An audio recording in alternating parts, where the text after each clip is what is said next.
कोई अपना लक साथ में लेके नहीं आता, वो बनाना पड़ता है। अगर आपके पास रिस्क लेने का एटीट्यूड है, मैं गुजराती हूं and we know the business, and business का एक ही फंडा है, higher the risk higher the profit. So अगर 8:30 को आपका एक्सीडेंट होता है और 9 o'clock आप मेंस की एग्जाम देने जा सकते हैं, इंटरव्यू से पहले 1 महीने तक आप हॉस्पिटलाइज्ड है और उससे 1 वीक पहले आप दिल्ली जाके उसकी प्रिपरेशन कर सकते हैं, तो luck has to come with you. उसको आना पड़ेगा और आपको आईपीएस बनाना पड़ेगा। लोग बोलते हैं कि एक्सीडेंट के बाद आप जाके आए एंड ऑल, तो द सिंपल था कि मैं एग्जाम के लिए निकला, मेंस मेरा था, सुबह GS3 का पेपर था। 8:30 को मेरा स्कूटी स्लिप हो गया, मेरा लिगामेंट इंजरी हो गया, लेफ्ट हैंड में इंजरी था, सीट से ब्लीडिंग हो रहा था। लेकिन मेरे पास 2 ऑप्शन थे। मैं खड़ा हुआ, मैंने देखा, okay my right hand is safe and I decided I will go to the exam hall and write the exam. मेरे पास 2 ही ऑप्शन थे, या तो मैं वहां से उठ के रोने लगूं, यार मेरे साथ ही ऐसा क्यों हुआ, मेरा एक्सीडेंट हो गया, मेरा मेंस खराब हो गया, और हॉस्पिटल जाओ, या दूसरा ऑप्शन था कि मैं देखूं कि मैं 3 घंटे और सरवाइव कर सकता हूं। हाँ कर सकता हूं। मैं मेंस के लिए एग्जाम हॉल में गया। ये जितने भी फोटोग्राफ्स लगे हैं, सर ने जैसे बताया कि जितने भी इंसान सक्सेसफुल हुए, अगर आप उसकी लाइफ स्टोरी देखेंगे तो कहीं ना कहीं एक मोमेंट आता है जहां पे वो इंसान की जो स्ट्रगल है वो पीक पे हो जाते हैं। वो इस मोमेंट पे आपको डिसाइड करना है कि आपको वहां से यू टर्न लेना है या आपको वहां से आगे निकलना है। इन सब लोगों ने डिसाइड किया कि उनको वहां से आगे निकलना है, एंड दैट इज द फंडा ऑफ लाइफ। सक्सेस उन्हीं को मिलता है जो इस स्ट्रगल वाले मोमेंट से आगे निकलने की सोचता है। जब भी आपको लगे कि आपके सिर पे बहुत मुसीबत है, जब भी आपको लगे कि आप हर तरह से गिर चुके हैं, जब भी आपको लगे कि आपके पास कोई ऑप्शन नहीं है, तब एक चीज आप अपने दिमाग में लाइएगा कि यही मोमेंट है जहां से आपकी तकदीर बदलने वाली है। क्योंकि डायमंड जो होता है वो जितना ज्यादा घिसता है उतनी ज्यादा उसकी वैल्यू होती है। सोना जो होता है वो जितना ज्यादा तपता है उतनी उसकी वैल्यू होती है। अगर आप जिंदगी में तप रहे हैं, अगर आप जिंदगी में घिस रहे हैं, अगर आपको लग रहा है कि आप हर तरह से मुसीबतों में गिरे हुए हैं, तभी आपकी जो वैल्यू है वो बढ़ने वाली है। और यही मेरा एटीट्यूड रहा है। लोग बोलते हैं कि तुम्हारी फाइनेंशियल कंडीशन ठीक नहीं थी, पापा इलेक्ट्रिशियन थे, मम्मी हाउसवाइफ थी, डायमंड के कारखाने में काम करती थी, उसके बाद उन्होंने मैरिज में रोटियां बनाने का काम किया और उस तरह से मैं पढ़ा। लेकिन जब मुझे पूछा जाता है कि ऐसी कौन सी चीज है आपकी लाइफ में जो आप बदलना चाहते हो, एंड आई सेड नथिंग, क्योंकि अगर वो चीजें नहीं होती मेरी लाइफ में तो शायद आज आपके सामने में नहीं होता।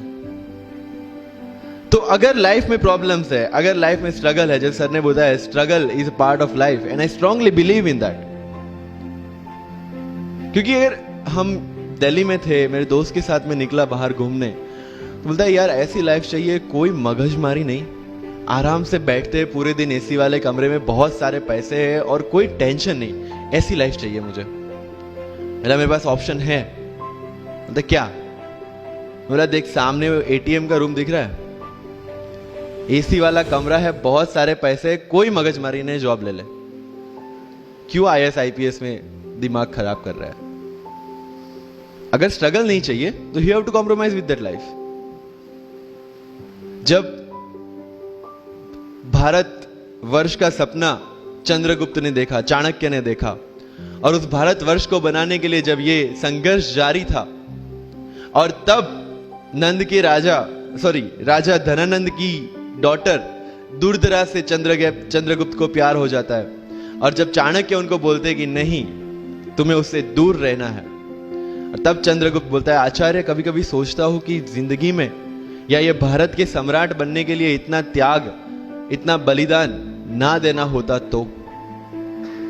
और तब चाणक्य रिप्लाई करते हैं तो हर कोई भारत का सम्राट होता। This is the fundamental rule of life. अगर IAS बनने के लिए, IPS बनने के लिए सैक्रिफाइस करना नहीं पड़ेगा, अगर उसके लिए आपको त्याग नहीं करना पड़ेगा, तो आज पूरे इंडिया में हर घर में आपको IAS IPS मिल जाएगा। So when you are entering into this game of UPSC or MPSC, make sure that you have to sacrifice anything which will take you to your goal. लेकिन प्रॉब्लम ये है कि हमें टेंशन होती है, यार दोस्त की एंगेजमेंट है, उसकी बर्थडे पार्टी है, उसकी शादी है, अटेंड नहीं करूंगा तो बोलेगा मैं तेरी शादी में नहीं आऊंगा, एंड ऑल. लेकिन बिलीव मी, जब आप आईएएस बन जाओगे, वो सामने से याद दिलाएगा, भाई इनविटेशन कार्ड नहीं भेजा तूने. समझ रहे हो? तो जो कुछ भी इसके लिए सेक्रीफाइस कर रहे हो, वो जब आप उस पोस्ट पे पहुंचोगे, सब कुछ वर्थ है, सब कुछ. मैंने जो मेरा इंटरव्यू था यूपीएससी का, मुझे एग्जैक्ट डेट याद है, 23 मार्च को मेरा इंटरव्यू था. 20 फरवरी को मुझे हॉस्पिटल में एडमिट किया गया क्योंकि मुझे इन्फेक्शन हो गया था बॉडी में, एंड बहुत हाई फीवर था, तो आईवी के अलावा कोई ऑप्शन नहीं था. 1 मार्च को ठीक होके मैंने सोचा चलो दिल्ली निकलते हैं. 2 मार्च को मैं दिल्ली पहुंचा. 3 मार्च को वापस से टॉन्सिलाइटिस का अटैक होने की वजह से फ्लाइट लेके वापस से पालनपुर, अहमदाबाद. Again hospitalisation. 15 मार्च को I got relieved from the hospital. 16 मार्च को मैं दिल्ली पहुंचा और 23 मार्च को I gave my UPSC interview. तो 1 महीने का हॉस्पिटलाइजेशन. उसके बाद जब दिमाग में ये था कि मेरे साथ जो लोग इंटरव्यू दे रहे हैं वो 1 महीने से प्रिपरेशन कर रहे हैं, एंड 1 महीने से मैं हॉस्पिटल में था. Again I thought this is the moment to prove yourself. I went to the interview और पूरे इंडिया में 2nd highest marks in interview. This is not to say कि मैंने कितना अचीवमेंट लिया, this is just to say UPSC is all about this.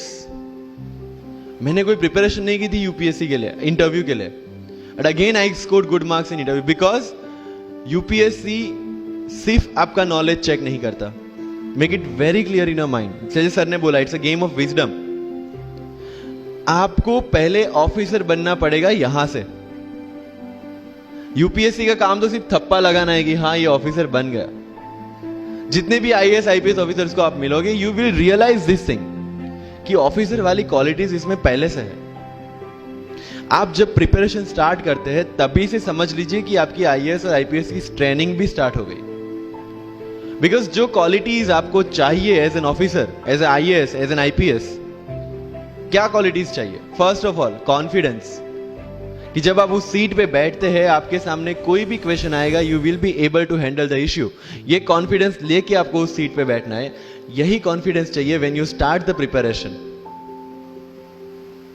Decision making. अगर हर एक topic पे आप हर एक कोई पूछने जाते हैं, भाई इसमें कौन सी बुक पढूं, इसमें क्या पढूं, इसमें क्या करूं, then you are not suitable for this exam. लोग बोलते हैं कि 1 साल में प्रिपरेशन, जैसे मैंने जून 2016 में मैं दिल्ली गया और जून 2017 में मैं अपियर हुआ and I clear UPSC and GPSC. People से कि सर 1 साल की मेहनत में आपने एग्जाम क्लियर कर दिया. यस, टेबल और चेयर पे बैठ के करने वाली मेहनत 1 साल की थी, लेकिन उसके पीछे की मेंटल प्रिपरेशन कितनी पुरानी थी. जब मैं प्राइमरी स्कूल में था तब सोचा था कि आईएएस बनना है, और तब से मेरी जो जर्नी है, तब से मेरा जो टेम्परामेंट है, तब से मेरा जो एटीट्यूड है, वो इसी डायरेक्शन में था. जब कॉलेज में था तब मैंने एनजीओ स्टार्ट किया. 3 एनजीओ से मैं जुड़ा था. जब लोग सोशल मीडिया, व्हाट्सएप और फेसबुक पे बिजी थे, मैं वहां स्लम में जाके बच्चों को पढ़ा रहा था. क्यों? क्योंकि मुझे पता था कि फ्यूचर में यही काम करना है, क्यों ना अभी से उसकी ट्रेनिंग ले लो. So I have invested my each and every moment for this goal. Because जो पर्सनालिटी टेस्ट लास्ट में यूपीएससी लेता है, इंटरव्यू नहीं है वो. We consider it as interrogation. Interview को इंट्रोगेशन लेके चलते हैं, वहां पे पूछताछ होगी नहीं. अगर यूपीएससी के इंटरव्यू में 10 में से 9 क्वेश्चन के आंसर भी आप सॉरी सर और sorry ma'am, I don't know कह के देते हैं, उसका कोई इंपैक्ट नहीं पड़ता. इंपैक्ट पड़ता है वो 9 क्वेश्चन न आने का प्रेशर आप कैसे हैंडल करते हैं. आपके पसीने छूट जाते हैं या आप वही टेम्परामेंट के साथ इंटरव्यू कंटिन्यू करते हैं. मार्क्स उस चीज के, मार्क्स है आपकी सोच के. एक ऑफिसर के तौर पे जब आपको आईएएस या आईपीएस की सीट पे बिठाया जाएगा, how will you treat the citizens of this nation? What will be your attitude to each and every person who is going to come and meet you? These things are being tested during UPSC interview.